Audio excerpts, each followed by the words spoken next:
On the Infinity Stones, they first appeared, April 1972, comic The Power of Warlock, written by Roy Thomas, The Six Stones, Reality. The Reality Stone can alter reality to effectively grant the user's wishes. Time, the Time Stone, bestows the ability to see past and future and travel through and tamper with time power. The Power Stone confers limits, strength, durability, and energy manipulation and projection. Mind, the Mind Stone of forged psychic and psionic abilities, like telepathy and telekinesis. Space, the Space Stone grants the power of teleportation and the means to warp space. Soul, the Soul Stone can manipulate souls and grant access to the soul world within the stone. The Infinity Stones are Omega-level weapons, measuring on the cosmic scale frequently defy comprehension, working their user's will in a manner indistinguishable from magic. Cosmic cubes and the ultimate nullifier fall under this description. But the Infinity Stones are arguably of another magnitude altogether. Also known as the Infinity Gems, the origin of the stones is murky. Some believe they were originally an entity named Nemesis, a sentient being of limitless power. The only living thing in existence, Nemesis was unable to stand the lonely, desolate nature of its existence and chose to put an end to itself. Its death resulted in the birth of all reality, with the core, or isles, being reincarnated as the Infinity Stones. Other accounts point to the realm at the edge of the universe, known as the Quarry of Creation, or God Quarry as the source of the stones, and the hands of the cosmic giants, the Celestials. Whatever the truth, there is no disputing the stone's power, collectively or even individually.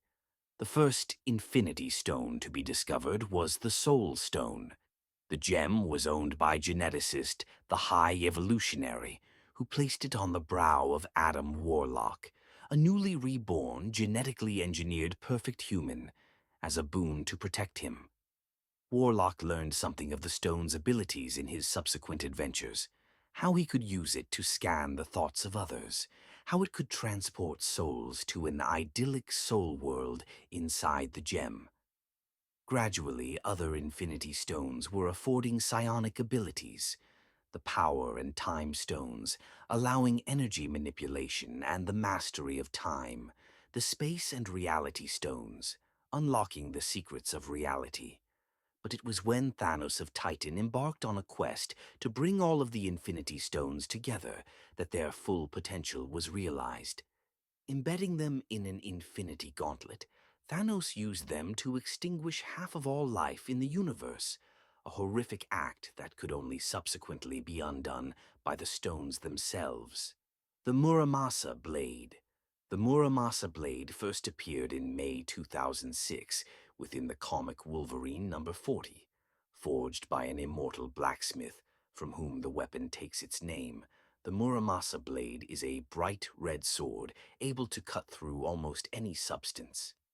Its story began in the days following World War II, when Wolverine spent time in Jasmine Falls, Japan, seeking peace and redemption under the tutelage of Bando Saburo. In his 4th year of training, Wolverine took a wife, Itsu.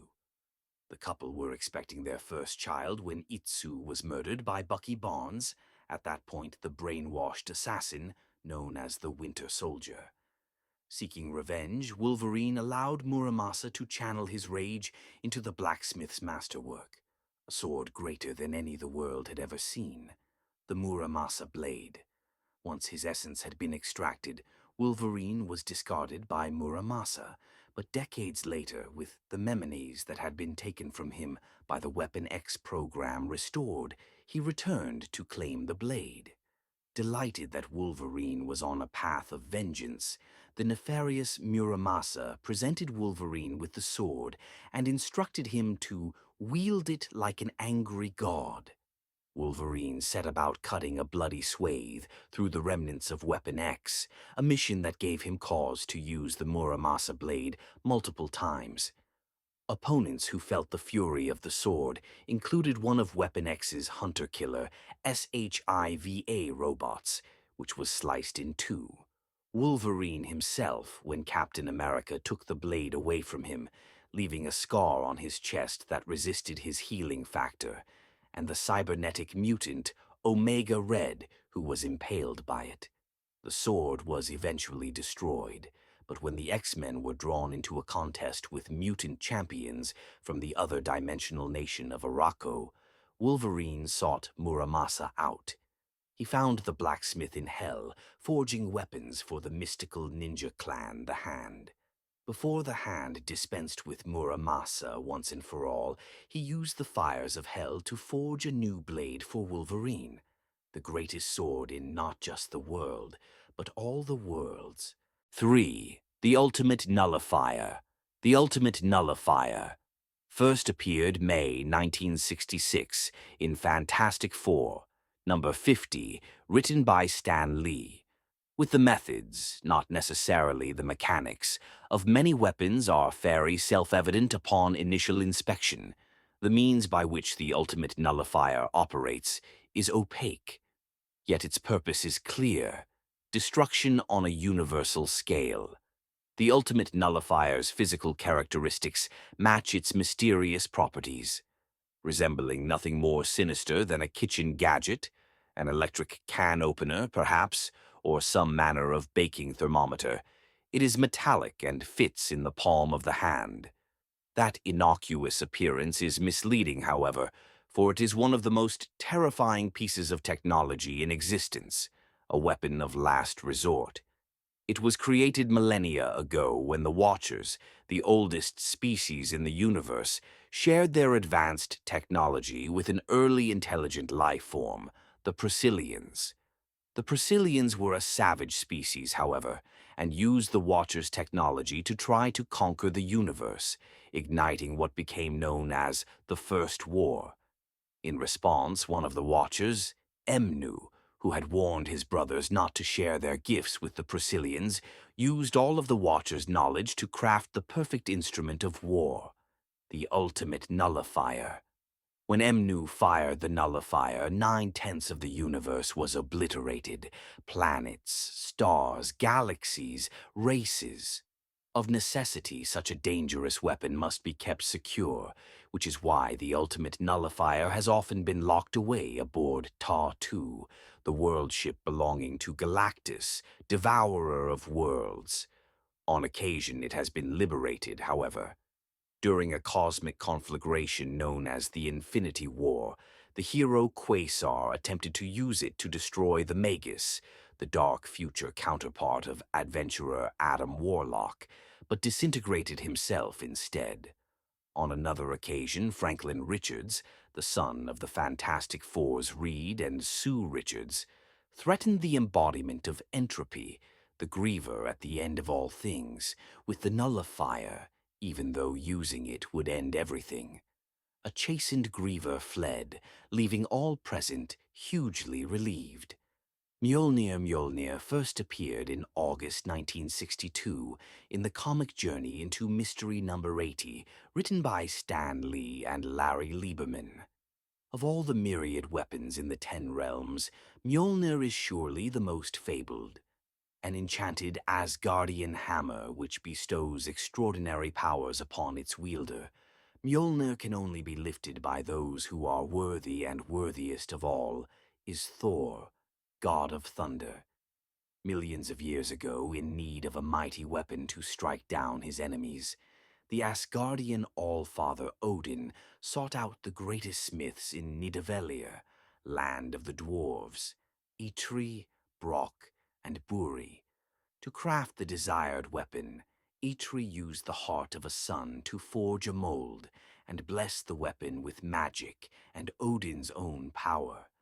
The forging of the mold and the weapon was so fierce that it shook Asgard to its foundations and spewed fire and debris across the cosmos, wiping out the dinosaurs on Earth. The result was Mjolnir, first among hammers, breaker of all things. Mjolnir had been forged using the primal metal ore Uru, in which Odin had trapped a sentient superstorm that had threatened Asgard. As a consequence, the hammer was too wild and untamed for him to control, so Odin placed enchantments on it, making it nearly impossible for anyone else to lift. Centuries later, Odin's son, Thor, achieved the impossible. Odin had told Thor when he was a boy that Mjolnir would be reserved for him when great deeds of selfless valor proved him worthy. Thor attempted to heft the hammer many times as a youth, but it was only when he reached adulthood and his deeds, defeating the storm giants, protecting Asgard from the forces of evil, became the stuff of legend that he was able to claim his heritage. Upon receiving Mjolnir, Thor's first act was to repel an invasion of Asgard by rampaging Borgolds, using Mjolnir to smash the bridge they were crossing, sending them plunging into the water. But he soon learned of the wondrous weapon's other abilities, generating and manipulating raging storms, allowing flight, producing energy blasts, and more besides. 5. The All Black. The All Black first appeared January 2013 within Thor, God of Thunder, issue number 1, written by Jason Aaron, the Necro Sword, the Annihiblade, the Slicer of Worlds, the Planet Cleaver. All Black has had many names across the ages, bestowed upon it in repeated attempts to encapsulate its full horror. Yet such names merely hint at the nightmarish nature of its power. All Black is the first symbiote, the proto-symbiote, from which all others have followed. It was conjured into existence in the time before history by Null, the god of the void, to aid the dark deity in his war against the omnipotent Celestials. Taking the form of a sword, All Black was pulled by Null from the void, and from his very being, a living entity that Null honed and refined in the fire of the first Celestial he had slain with it. Like the symbiotes that followed in its wake, All Black symbiotically bonds with its wielder, of which it has had many over the millennia. Its first was Null, but it has also bonded with Gore, the god Butcher, and in a far future reality with Loki, the Asgardian god of mischief. The Mandarin's Rings. The Mandarin Rings first appeared February 1964 in the comic tales of Supreme number 50. The 10 rings worn by the Mandarin have become inseparable from the criminal mastermind, so much so that they are invariably referred to as the Mandarin's Rings. They predate him by centuries, however, their origins lying far out in deepest space, their power rooted in alien technology. The 10 rings arrived on Earth on a starship piloted by Axon Carr, a denizen of the planet Maklu 4, who was on a mission to seek out intelligent life in the galaxy. Unfortunately, his dragon-like appearance led the locals in the region of China that Axon Carr landed in to mortally wound him. Centuries later, the Mandarin, a villain believing himself above all men, discovered the starship and the source of the ship's power. 10 rings set with gems containing unlimited energy. Armed with the rings, the Mandarin set about making himself the master of Earth, building a criminal empire. Before long, he was tangling with Iron Man, giving Tony Stark a taste of the extraordinary energies stored in his rings, each of which possesses a different power. On the Mandarin's left hand, his little finger wears the Ice Blast ring, with which he can freeze objects and the air. On his ring finger is the Mento Intensifier ring, which bolsters his mental energy, allowing him to control minds. The Electro Blast ring on his middle finger emits electrical energy, while the Flame Blast ring on his index finger emits infrared radiation, producing fire. On his thumb is the White Light ring, which manipulates electromagnetic energy, producing blinding light and lasers. On the little finger of his right hand is the Black Light ring, which creates areas of impenetrable darkness, while on the ring finger is the Disintegration Beam ring, which causes objects to disintegrate. The vortex beam ring on his middle finger generates vortexes which can lift objects, including the Mandarin, while the impact beam ring on his index finger produces concussive blasts. Lastly, the matter rearranger ring on his thumb manipulates the atomic structure of matter. 7. Excalibur. Excalibur first appeared in May of 1955 in The Black Knight #1, written by Stan Lee. The fabled sword of King Arthur, Excalibur was crafted by the witches of Avalon using magics and spells that predated humankind. Few knew it, but during the forging, all the evil was drawn from Excalibur and channeled into a second sword, Chaos the Doombringer, alias the Ebony Blade.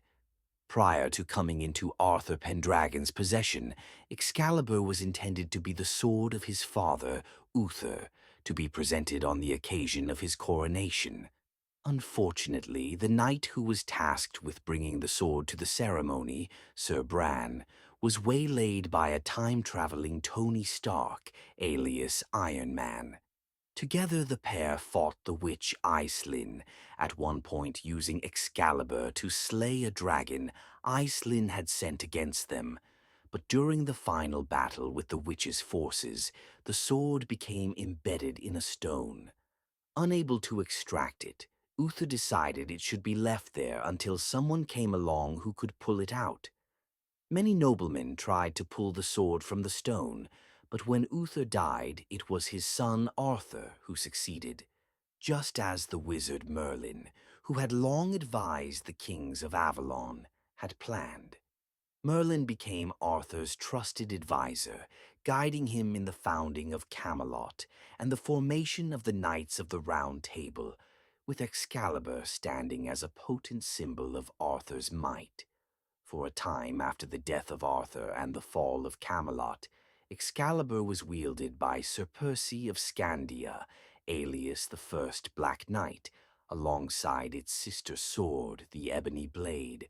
Other wielders of the sword over the centuries included Dane Whitman, the Black Knight of the modern era, Brian Braddock, alias Captain Britain, and Doctor Doom, who fused a shard of Excalibur with his armor, allowing him to conjure the sword at will. Latterly, Excalibur has been wielded by physician Dr. Faiza Hussein,